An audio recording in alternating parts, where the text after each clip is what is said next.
further ado, I'm going to hand you over to Hilary to start this evening's presentation. Hilary. Thanks very much, Anita, for introducing us there. You're very good. So just tonight, we plan to go through the new Leaving Cert PE specification. We'll also be looking at the physical education project, so that AAC element. We'll be looking at the 5 stages, the brief, and then just some tips on planning and how to maybe implement teaching and practical strategies for some of the learning outcomes. And then we have our core concepts and the AAC, so how these core concepts link to our new project, and we'll be focusing on our psychological preparedness, nutrition, and our skill and technique. And then we'll have the questions where Deirdre will join me for the questions.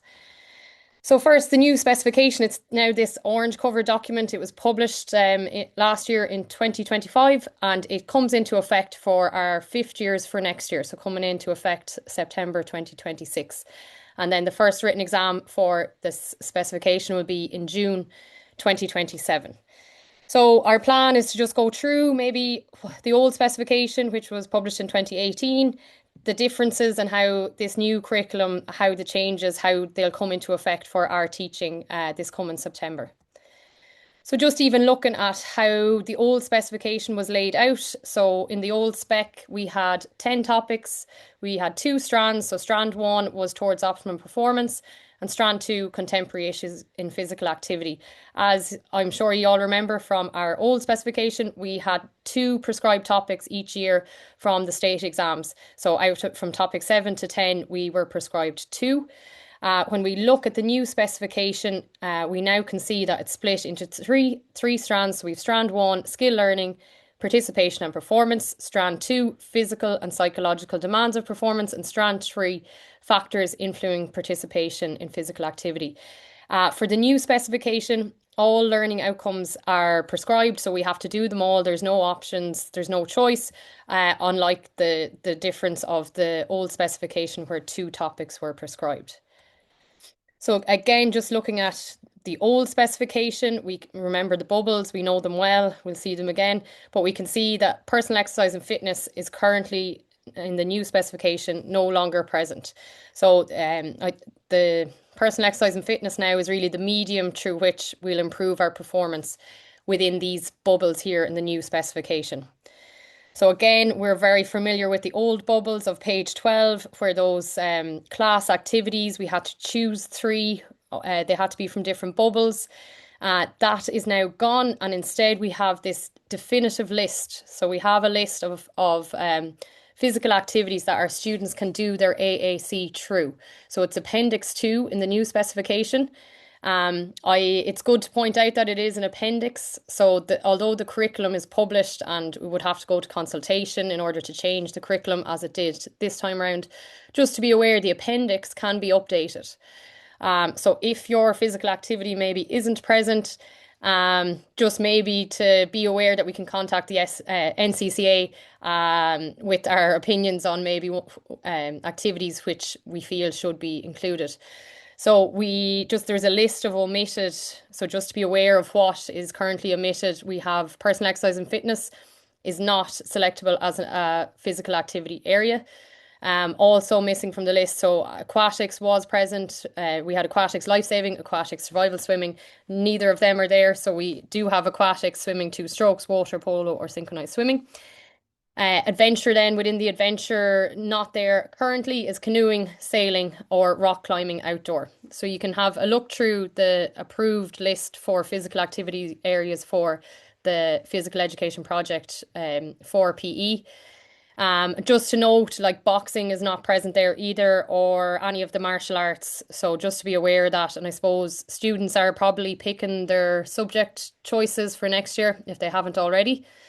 I suppose just talking to your students and making them aware that their project will have to be done through one of these physical activity areas. So just having that conversation before the subject choice is selected. Just looking at how the learning outcomes now are laid out.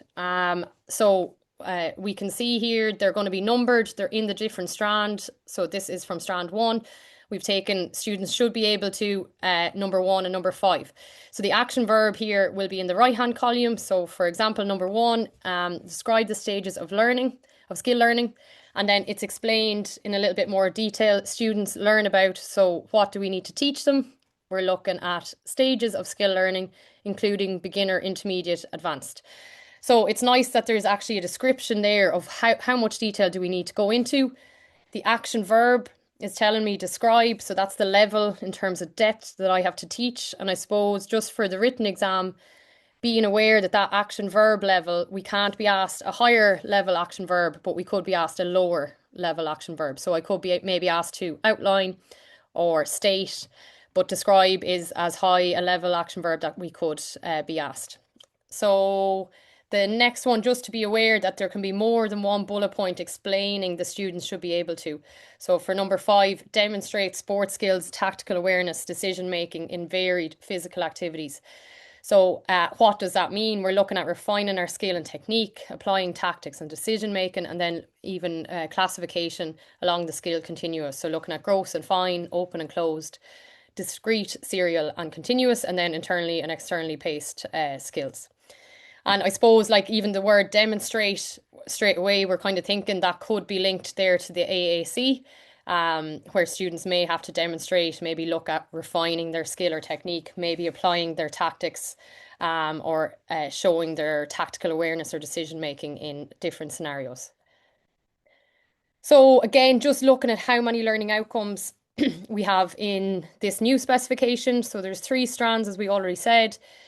These numbered students should learn about. We have 11 in strand 1, 11 in strand 2, and then 10 in strand 3. They're broken down further then into these bullet points, just giving more information on what has to be covered within that students should be able to. So it breaks down as 19, 33, and 36. It's a little bit less in terms of the learning outcomes compared to the old specification, where we could have had between 112 and 116, depending on our prescribed topics of the specific year. Just then to be aware of new learning outcomes that have come onto the specification. And I know I was a little bit apprehensive, I suppose, not being a science teacher, but luckily Deirdre stepped up, is a great science teacher. So it's great to have a science teacher and being able to break down both the muscular and skeletal systems in human movement and investigate the body's response to physical activity participation. They're from different strands. So if you look, just this screenshot here is from the book. I personally prefer the students should be able to on the left-hand side. Why? Because I can see the action verb first, so I know what depth I need to go into. And then this is just breaking it down into, right, I'm going to be able to teach about the muscle groups, the bones, the joint actions of the body, and then I can look at the functions of the muscular and skeletal system. So those 2 bullet points are connected to this, students should be able to.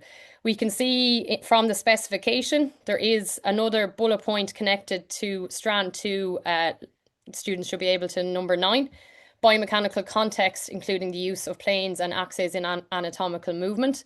This will appear again in connection to this learning outcome, but will be in the biomechanics chapter. So the idea behind it will that we'll build their knowledge. They'll have the knowledge of the muscles and the bones and the function of the skeletal and muscular system, and then they can actually apply it when they're doing learning about their planes and axes and be able to describe that using the anatomical terms as well.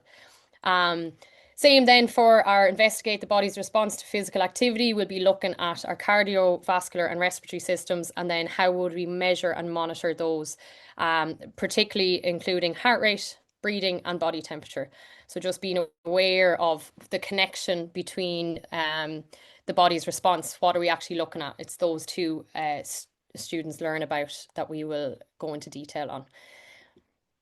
So just even for me, this was a topic that I would be doing my homework before I go and teach it. But so we have created a lot of resources to support both the teacher and the students in this area. So thankfully, Deirdre was able to share her knowledge, but we've created this animation. We have many other supporting resources, including worksheets, practical activity ideas, and animated diagrams to support teachers to teach it. The cardiorespiratory system is made up of the cardiovascular and respiratory systems. The key functions for exercise are: number 1, to bring air and oxygen into the body and distribute it to the cells. Number 2, to remove carbon dioxide from the body. So that's just a short synopsis of the animation that is created there. But it's to give students, I suppose, a visual on what is the cardiorespiratory system, how is it operating together, and what is the body's response to exercise when we do participate in physical activity. The cardiorespiratory. So just looking then into assessment. So I'm sure we are all very familiar with the old specification and what we had to do. We had our physical activity project was worth 20%, was our Word document, our video and our supporting images would have been due in December of 6th year for our students. At this point of the year, I'm sure we're very au fait with the performance assessment, and we're probably sick of converting .mov movies into .mp4 with the performance assessment due yesterday for all schools in Ireland. So that was our 8-minute video. And then the last element was our 50% written exam, which took place in June. So if we look at the assessment now, we have this AAC is still worth 50%. So it is looking like the combination of our physical activity project with our performance assessment. And we'll go through what our additional assessment component will look like based on the guidelines released from the NCCA. The written exam will remain the same and it will still be worth 50%. And just if anyone wasn't aware, there has been guidelines released from the NCCA, which has given us an insight into what the physical education project will look like. So we'll go through that now in a little detail in terms of what's different versus what we have experienced in the old specification. So within our physical education project, we know it's worth 50%. It is at a common brief, so a common level for all students when it comes to the point of assessment. And then the written exam is worth 50%, and that will be assessed at higher and ordinary. So there will be 2 levels for that paper. So if we go into a little bit more depth now on the AAC. So it's our physical education project. It's worth 50%. It is replacing our PEP and our PA. And it's basically our students now are completing one integrated project, and it will respond to the SEC's annual brief. So we are familiar with a brief. Many subjects have it already, and it was named that. We would, for our PEP, be waiting in October for the guidelines to be released for our project. So it'll be something similar. We'll get an annual document that will guide us in terms of what our project will look like. Currently, from the guidelines, we are aware the physical education project will be a structured process, and we'll go through these 5 stages of the project. So we'll have explore, develop a plan, engaging with the plan, analysis and evaluation, and presentation. I know when I look at it anyway, stage 2 and 3 looks very familiar in terms of our project and what we've already done in the PEP. So developing a plan, so looking at analysing our performance, creating that plan, engaging with the plan, which I know sometimes our students struggle to do. So getting them to actually engage and reflect on their engagement in that plan, and then reanalysing the performance. So we can see that some of the stages link closely to what we currently experience with our with the old specification. Just this timeline, and if we look at the timeline, it's broken down. This is from the guidelines again. We're looking at our planning. So that's the stage 1, exploring the brief. So getting our students to actually go through the brief, what's expected of them, what will the theme or focus be, and what physical activity will they choose to explore or go through the brief or their AAC journey with. Then looking at planning, it's 3 to 5 hours then for stage 2. So they'll develop that plan for engagement. And then engaging and skill proficiency and analysis. So skill proficiency there is alluding to maybe performance or how effective they are at executing skills in scenarios maybe. So 8 to 10 hours for this stage, and practically engaging with the plan. So we're looking at how are we actually going to engage, so get that training plan completed. And then stage 4, analysis and evaluation. So looking at, was it effective? How was their engagement with it? Maybe new strengths and weaknesses that they've experienced. And the presentation of the project, I think we are familiar with. It links back to our overall coherence. So communicating, they're saying 3 to 5 hours to be able to communicate your project effectively. If we add all these hours up, it is 25 hours, and it's roughly 25 hours, and it is similar to what we would spend on our PAP currently. So that timeline should match what we put into our PAP for the old specification.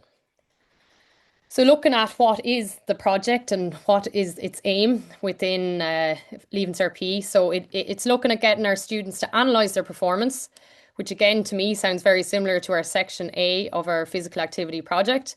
Set evidence-based goals. So maybe based on the analysis that we've just done, what goals could we set? So again, linking into our section B of our project, and then implement a personalised training or intervention plan, still in section B of our original PAP from the old specification, and then evaluate the outcomes, again linking back to our section C of the old specification. So the PEP helps students to learn to work on their own, solve problems, make good decisions, actively reflect on what they're doing, and use data correctly. And I suppose as a teacher, it can be hard to guide students through that independent work on their own, getting them to make their own good decisions. And I know for me anyway, reflection for our students can be a real challenge. So I suppose the project and exam handbook that we've created with Winning Formula here is to try and get them to guide them through that physical education project journey, depending on what the brief is and what the theme and the focus and what the core concepts are, but to get them to be able to work independently and really be critical thinkers when they're engaging with this process. So all of this links directly to learning outcomes of the new spec. And just to be aware then as well, within those guidelines, there is descriptors of quality. So what's a high level and what's a low level. So the wording of that is very, very important, and we'll go through that at a later point here. So just to be aware that that annual brief will be issued by the state exams in term 2 of 5th year of the course. That brief will establish a theme or focus for the project. So every year a new theme or focus will be released by the SEC. Within it, they'll provide instructions to students and schools regarding the submission protocols. So looking at what's the word count, what's the file size, what's the file type.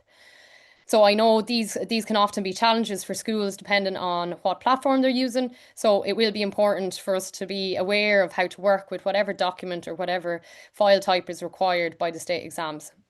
It could also include stimulus materials where appropriate. So I suppose getting our students to be able to respond to whatever the stimulus material is and make connections with that for their project and being able to integrate that into their own project as well. So we want to be able to guide our students to develop their planning, engagement and analysis as part of their work within this AAC. So again, just a reminder, the brief will change every year. So we'll have to be aware when the release date will be, and we'll have to get our students to respond directly to whatever the brief is. And I suppose it is stopping us reusing, or if there was a previous theme, so there'll be a new theme every year. So students will have to respond specifically to that theme or focus. So just in terms of what do we need to teach as PE teachers? And I know there's so many learning outcomes and how to make connections within them. So I suppose the core concepts for me would be where I'd start. So ensuring that all the core concepts are covered as early as possible. So covered them first. I know within the book, so we've tried to build on students' knowledge and work through the core concepts. So the first 11 chapters, each one has its own core concept. And then chapter 11 is optimum performance. So we're looking at developing across at performers, looking at integrating the core concepts into an athlete's optimum performance.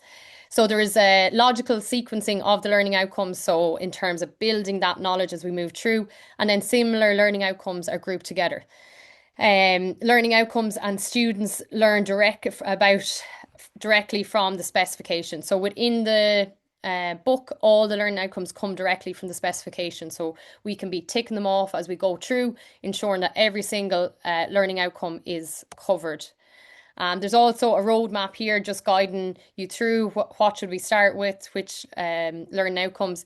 I'd be like strand 1 and 2 really are linking to the core concepts of the AAC. So they would need to be covered first, and then we could move into strand 3 looking at that participation for lifelong physical activity. So what are the core concepts? They're now linked to our new bubbles in the new specification on page 13. So they students explore key ideas through a wide variety of physical activities that match their interests, abilities and backgrounds. So these core concepts are the foundations for all the different bubbles here. So our games, athletics, aquatics, gymnastics, dance and adventure. So there's 5 core concepts there. There's skill and technique, tactical and compositional components, physiological demands, including components of fitness, psychological preparedness and nutrition. So the guidelines for the physical education project have outlined there'll be a theme or focus, and there could be a core concept or core concepts, plural, prescribed each year. So students may have to look at analysing their performance through a number or one core concept. So I suppose just being conscious of that as we teach, that one of these core concepts or more than one could be required in detail for their project. So core concepts within the PEP. So the SEC brief will focus on key ideas from Leaving Cert PE, such as the main concepts behind the physical activity, important themes and suitable physical activities. So students can respond to the brief in terms of which physical activity they feel they want to choose for it. That they think they can respond to the theme and the core concepts that are prescribed. Students will need to use these ideas when they read and understand the brief, choose their activity and complete the project. So they need to have these core concepts, whichever ones are prescribed, to the forefront when they're choosing their physical activity area as well. So here's just the 4 or the 5 core concepts broken down into, and it's not an exhaustive list. There's definitely more stuff that can be covered under these core concept headings. But just an example, so our physiological demands, so what could that be? It could be our components of fitness. We could be looking at principles of training, and principles of training really could come across on other core concepts as well if we need to. Cardiovascular and respiratory systems, muscular and skeletal systems, our biomechanics and our energy systems. For nutrition, we could look and focus on macronutrients, micronutrients, hydration or timing. And then skill and technique, again, we can see biomechanics features here again. We could have skill and technique, skill checklists, or we could use video analysis to refine those skills and techniques. Psychological preparedness then, we can look at the psychological factors which are listed in the specification. We can look at how we might measure and analyse, and we'll have a look at that later there in this webinar.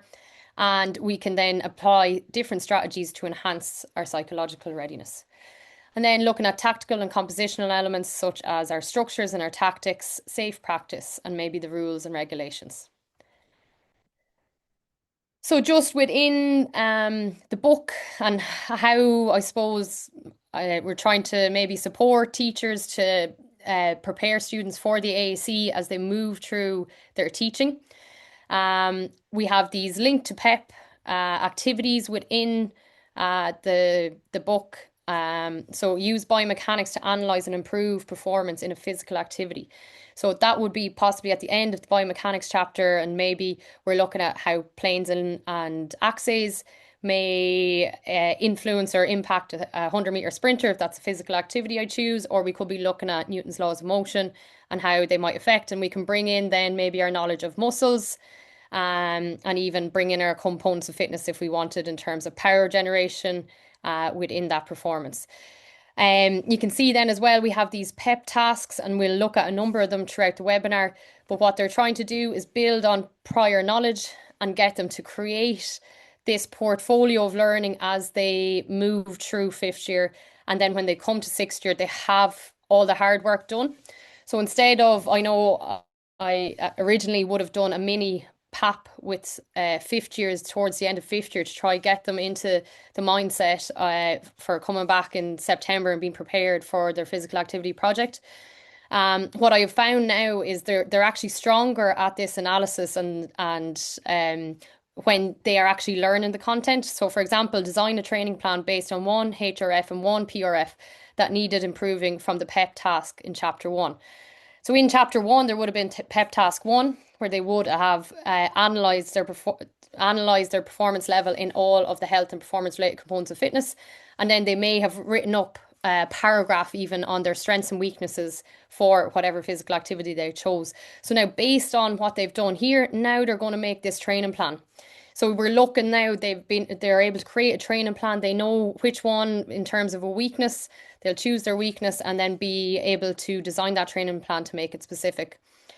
So our PEP tasks links the learning, it's applying the learning really, it's in relevant chapters and it's relevant to learning outcomes. Students build this portfolio of tasks in 5th year to support them during the PEP in 6th year. And then within the project and exam handbook, so the project section of the handbook will then apply. So once they've all these tasks created in 5th year, when they come to 6th year, then it's getting them to connect it now to the new brief that will be released. So it's applying then the AAC, using the reflective language and just prompts and cues, and we'll go through that as well. So here's just 2 more examples that are allowing them to build their portfolio of knowledge. So we can see here just an example of a planning tool, so applying the principles of training to the components of fitness. So looking at them being able to create an appropriate training plan using theory, so all the theory for all the components of fitness are available to them here. So for example, if they were training muscular endurance, they know I have to do it for 2 to 4 days. My intensity, so what weight maybe I'm going to use or what resistance, 40 to 60% intensity. We have high repetitions, low weights, and we could use circuits as well. And then this is building on the knowledge. Won't be available yet, but they now can link, well, what's the work-rest ratio and what's the energy systems? They will build that knowledge then later on in the book. But if they're able to reflect back on their training plan, and there is a task, and here it is, PEP task 9. Now they've made the training plan, they can reflect back and see, right, which energy system actually should I have been targeting there and why? And does it connect to maybe my physical activity that I've chosen? So it's trying to get them to build these connections, link this knowledge. So like a non-linear approach to the learning outcomes, that students can actually apply the knowledge to their own experiences in physical activity. So again, just this is an example of how the different PEP tasks might appear. This one with the whistle linked to PEP, this may be in the chapter and it's getting them to record data, which will be important for their AAC. Again, within the chapter, there'll be practical tasks, so allowing them to complete a needs analysis using SMART goals. And then at the end of these chapters where the core concepts are really important, they'll be doing these tasks where they're getting that portfolio ready for when the brief is released, and then they'll be able to focus in on whichever core concept has been prescribed within the brief. So just some examples then that we will have that just connect within the book. So we're going to look at 3. So psychological preparedness is just an example of one. So if this came up as a core concept, how would we manage it for our students? So just even some examples, if we look at the learning outcomes, so this would be the front cover of the chapter page. If we look at the students should be able to, the learning outcomes are in red and they're underlined. So these are the really important action verbs. So we have to be able to analyse, evaluate, investigate. So we can see there one of them is investigate the use of their personal action plan. And if we weren't sure, well, what does the action verb mean? It's actually there beside it. We can see that these are all higher level action verbs. So we'll have to go into a lot of detail, and they should have a deep understanding of these concepts within psychological preparedness. Just to highlight here as well, some of the topics can be quite abstract, and I suppose any ways that we know all students learn differently, so just any ways that we can support their learning. An example here would be the podcast. So if some students maybe want to go for a run or a walk, and they can listen to the podcast and just hear a different perspective that connects back to their Leaving Cert PE experience. So within the chapter then, so this psychological preparedness, they'll experience the different assessment strategies. So your self-assessment tools, we have our questionnaires. They're all QR coded there, so students can use the interactive assessment to get their scores, get their results, and then they'll be able to compare and see, have I high levels of confidence, low levels of confidence, what's my anxiety like, and they might look at before, during and after. And then this all feeds into this personal action plan, which is part of the practical task here. So they'll do their personal action plan, connecting in all the data that they have used or gathered through the questionnaires or the self-assessment tools, and then they'll be able to analyze, find what's good, what's bad, and maybe identify strategies or try out strategies, create a training plan to improve their psychological preparedness there as well. Just to highlight there as well, during the book or throughout the book, there's links to the project and exam handbook. And so, for example, there 8.12 or 8.12 links directly to the personal action plan. So once they complete this practical task, there will be a task there, a reflection task, where they might actually reflect back on their experience of that personal action plan. What went well, what didn't, maybe what changes would they make. So throughout the book, there's links there. So for example, if you were gone to a match and you knew they had this action plan completed, you could tell them then to work from the project and exam handbook from that, that number there, 8.12. So this is what the project and exam handbook looks like. I suppose what we've tried to do here is to make it student friendly. So the guidelines for the project were released by the NCCA. So trying to break that down into terms that students can understand and for them to know what they have to do and when. So we know there's 5 stages within the brief. So just we'll do an example of what one of the stages in terms of the explanations might look like. So it has the timeline here. Students know how much time should I spend on it. They know the things they have to do. So within this stage, they will engage with planning. They'll identify what core concepts were named in the brief or prescribed at this stage. They might reflect on their previous learning and or experiences in Leaving Cert PE. So maybe their own physical activity experiences, maybe things they did in junior cycle PE. Is there anything they can bring in terms of what they've already learned or experienced? And then they need to decide, so explore what physical activities, methodologies or strategies are best suited to the brief that's been prescribed for them. And they should also maintain an activity log, just to be aware of where their levels are at that point. In terms of evidence then, so this is giving them a tick list of what the guidelines have suggested that they would do at this stage. So they should have initial reflection on the brief and focus areas outlined. They should connect, so make those connections to the prior learning. They have relevant material, so if they need to gather any extra material that they think might be relevant, and they should have a personal rationale for their approach. So why maybe are they choosing this physical activity area? Why is that prior learning important? And then they should identify any possible challenges or opportunities. So things that they can envisage being a chance for them to improve, or things that they might find a barrier as they are going to move into the project in terms of making a plan and engaging with the plan. So how it works then is just kind of a guide to them of what should happen in terms of the teacher and the students.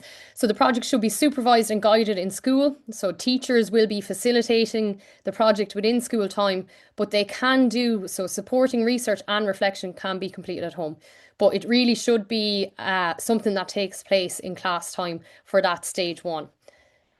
So all of those stages will be done within the project and exam handbook for students and kind of guides them through what they're meant to be doing at that point within the stage. At the end then, in terms of, so the end of the explanation of what the physical education project is, it's a guide to the assessment. So these descriptors of quality were given by the NCCA. So they explain what a good project looks like, and it'll help them understand what you're expected to show in each part. So we have completed it in student-friendly language. So you can see there we have a high level of achievement, a moderate and a low level of achievement. And what we've tried to do is, through the 5 different components that are linked to the descriptors of quality, is link success criteria. So the success criteria will be for each core concept, and they'll be able to know, have I done it? Can I tick that off? Or have I missed anything here? So it'll help the students check, are they meeting the standard for each part of the project? And it is like a map. So if they follow it, they should be able to achieve their best possible outcome. It's in student-friendly language, so it should help them access the project. So again, just looking at nutrition then, so this will be the one that is in your sample that was sent out to schools if anyone has got a copy. So if we were looking at macronutrients, micronutrients, hydration and timing. So within your TRB, we have our scheme of work. So again, it's just linking what strand is it from, what are the learning outcomes, and what do students learn about within that. And then even what maybe assessment tools could we use, and then what resources are available for the teacher and the student.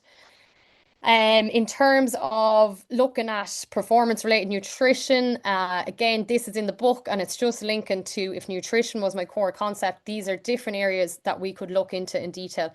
So making sure that it's performer specific. So if I'm a corner forward versus if I'm the goalkeeper. So what are my needs as an athlete? How do I need to fuel my body? The type of activity. So if I'm a rugby player versus a golfer. So we're looking at maybe the duration and intensity. So for them to independently, they've chosen their physical activity. How are they going to explore the different nutritional needs for their chosen physical activity? Then when they're making the training plan, they should consider energy system, energy needs, rest and recovery, and the timing and periodization of their program. They also might look at macro and micronutrients, and they could compare it to athlete, maybe published data on athlete requirements. Maybe looking at supplements, hydration or individuality. So again, looking at timing, looking at your lifestyle, your schedule, so including work and school and being able to manage that. So again, just an example of a practical task. So we have a 10,000 meter runner versus a 100 meter sprinter, and we're looking at a daily intake of their nutrition and getting them to do tasks connected to this. So looking at timing, looking at carbohydrates versus protein, looking at what time each macronutrient was taken in, and maybe why there'd be a difference in a dietary plan. So again, just looking at the second stage, so developing a plan. So here's the example success criteria that is in the project and exam handbook. So it's student focused language. You can tick it off as you do it. It's accountability for the students. So it's making them have that being that independent worker, and it allows them to have an activity log. There's clear and progressive steps. So even the green box there is the success criteria, but even breaking down for stage 2, so my chosen physical activity is, so they'll have to pick which one they're going to do their project through. Is it on the approved list? So it's putting the onus on them and the accountability on them. Have they gone to Appendix 2? It's also in the book, the list of approved activities, but have they checked that their physical activity is there, and does my teacher agree? So the teacher has to agree to facilitate whatever physical activity the student chooses. So getting them to take that responsibility off the teacher, I suppose, and back onto themselves. So again, this would have been the sample. So an example of moving, this is going through nutrition. So there'll be each core concept will have its own movement through the 5 stages of the brief. So stage 1 is exploring the brief, and you can see the success criteria in the green box, and it's just asking them questions and prompts to get them thinking, get them researching, get them reflecting on their own experience. So we talked about what they had to gather at the start. So it was their initial thoughts and their reaction to the brief. They now know the focus and the theme of the brief, and then they're able to respond to it using their own experience and maybe topics that are in the media as well, being able to connect that back, and then being able to identify what they think might be a challenge or an opportunity. For example is nutrition here. If they were to do skill and technique, then again, just an example of maybe different ways they might analyze and different supports within the book. So there's sample checklists there, and then you can see that PEP Task 7 is building on the sample checklist they've already done. So for the weakest skills, so after analysing all their skills, now they'll design an effective practice schedule for skill improvement using appropriate practice types. So they're applying their analysis of their skill and technique to now create that training plan. And just there is resources within the teacher's resource book. So here's just a sample training plan. This will be week 1 to 3. And then there will be a week 4 to 6 where we can see progression. So we can see how it would be progressed on. But we can see straight away they have types and methods of practice. We can see what their focus was in connection to whatever skill they've chosen to improve. So I know that was a whistle-stop tour of new project, the new core concepts, the new specification. So I suppose just what new winning formula is doing for you. It has familiar features and approaches, plus everything you need to confidently teach the new Leaving Cert PE specification. So it's up to date with the new specification. The learning outcomes are broken down into student-friendly chapters, so they're grouped together where they logically will build on one another. There's a focus on the new exam, so short and long questions. There'll be sample answers to SEC papers, and there'll be exam tips as they move through the book and the exam project and exam handbook. And then the new PE project support. So there's the integrated textbook, there's the project and exam handbook, and there will be many digital resources to support you and your students on the new specification journey. So thanks very much for listening. I'll pass you back to Anita, and thanks for joining us this evening. Hilary, thank you so much. Take a breather. You packed a lot into that 40 minutes or whatever. So well done. Really great presentation.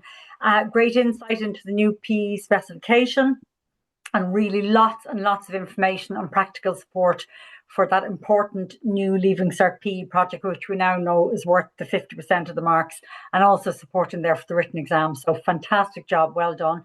We've got Deirdre joining us now on screen as well. Thank you for joining us, Deirdre. Great. Not at all, Anita. Thank you. And well done, Hilary. Dive into the questions because I don't want us to run out of time. So I'm going to just take the first one to give you a chance to settle in, Deirdre. A number of people were asking about where they can get a sample. So just to say that the book is available, reps are out and about in schools with it at the moment. Keep an eye out for them, although I know as PE teachers you don't get probably as much time in the staff room as other teachers might. So I would say to go on to our website, onto gileducation.ie now, and you can see online the full textbook and the samples of the project and exam handbook that you heard about this evening, and also the teacher's resource book. And you can sample the digital resources as well that were spoken about this evening. And you'll also get a link to your local rep. So I would definitely say go on to the website, because in that link to your local rep, then you can also go in there and request a sample that way if you want to as well. So please do that. So Deirdre, if you're ready to join us, I'm just going to dive into the questions here. So we had one from Laura, and she asks, what theory or learning outcomes would you recommend to have completed before commencing the AAC? She's just wondering about guidelines for the time frame of the AAC. Can you speak about that? Thanks, Anita, and thanks, Laura, for your question. I suppose the time frame for the AAC or the PEP, we expect to get the brief in term 2 of 5th year. So we're hoping that will be January of 5th year.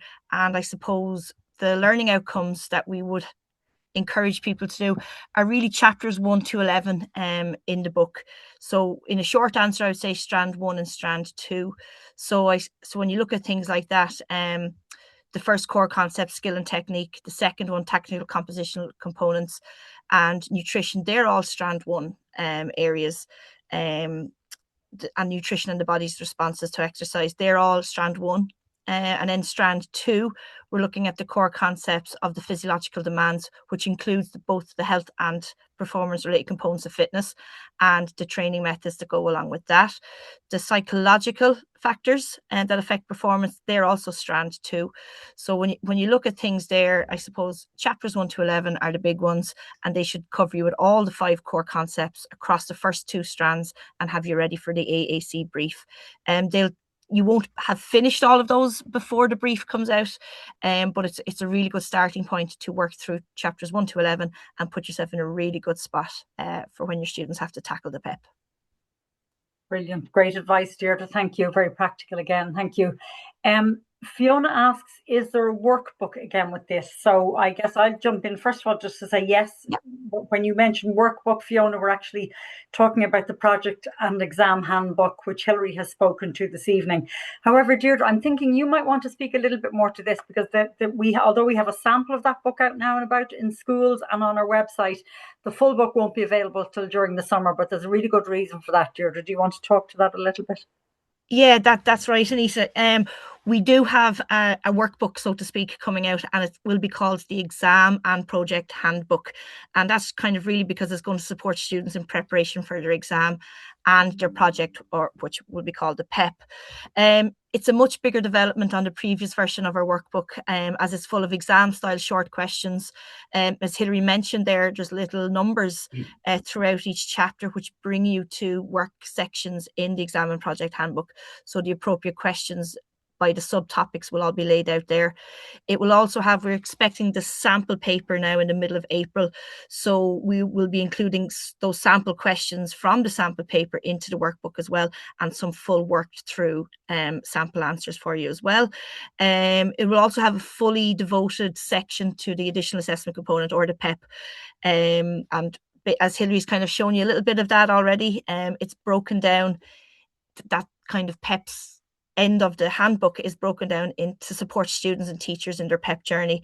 And it's really broken down into a simple language that the students will find it easy to follow.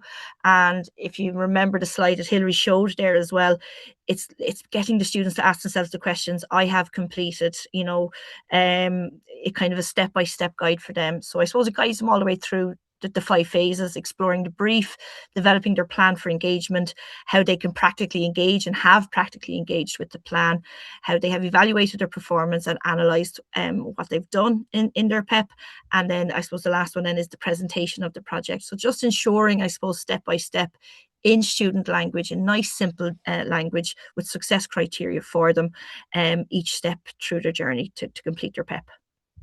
Brilliant. And you mentioned in there, actually, Deirdre, the accessibility of the language. That's probably an important one to talk about for the textbook as well, because I think with feedback from teachers, that's something you've really put a lot of work into this time around for this new winning formula. It is, of course, and I suppose Stephanie, who our editor, has worked with us on this as well. It was something that I suppose was a main focus, is to make it as easy to follow as possible. We're PE teachers, and by our very nature, we're involved in lots of activities that happen in school and out of school, and going to matches, fixtures, athletics, and things like that. So if the teacher needs to set a task, and Hilary alluded to the supports that are there as well, but that the language is accessible for the students to be able to work independently as well as in the classroom. And it works very well for a flipped classroom as well, that the language is simple enough for the students to be able to follow most of the time by themselves anyway. Brilliant. Yeah, really important actually to note that whole piece as well of when PE teachers can't be there, how well the book works. Thank you for that. Yeah. I think we can fit in one more.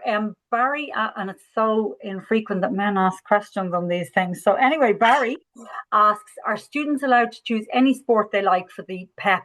Is judo allowed? He specifically asks. Yeah, look, unfortunately, judo doesn't or hasn't made the list at the moment. The NCCA have published an appendix to the specification. It's Appendix 2 that outlines the new physical activity areas and the physical activities within the areas, and it is a definitive list at the moment. Hilary mentioned that, I suppose the spec can't change, but there's a chance that the appendix might.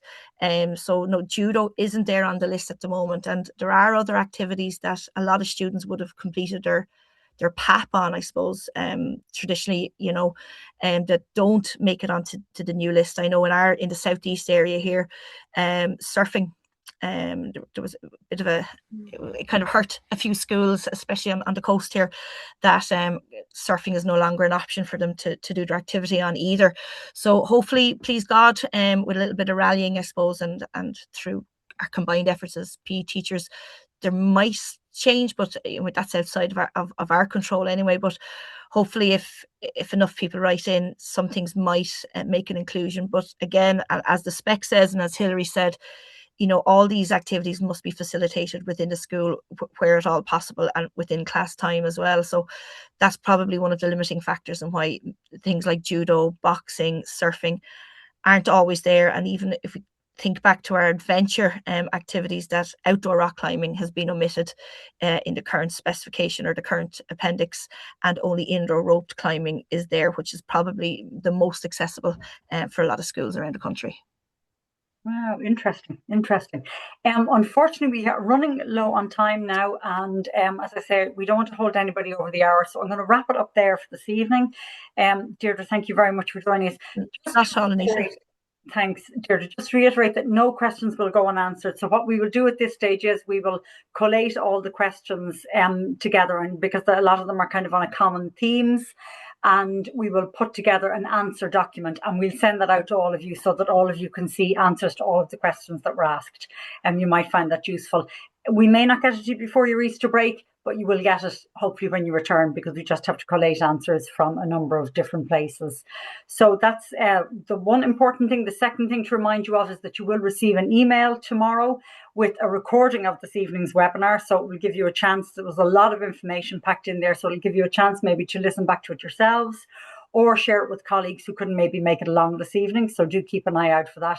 It will also have a link to our website where you can sample, as I said, your new winning formula, the book online, and the samples of the project and exam handbook and the teacher's resource book. And I believe the full 5th and 6th year schemes of work are up there online as well. So you can also get to see those in the digital resources area of the new winning formula page. And there'll be a link to find your local rep in there as well. So I think that's all of the business for this evening. So in really good time, I just want to say thank you again very much to Hilary and Deirdre for a great evening full of information and, as I said, practical help. So thank you for that. And thank you to everybody for joining us this evening. Enjoy the rest of your evening. Thank you, guys. Bye-bye. Thank you. Bye.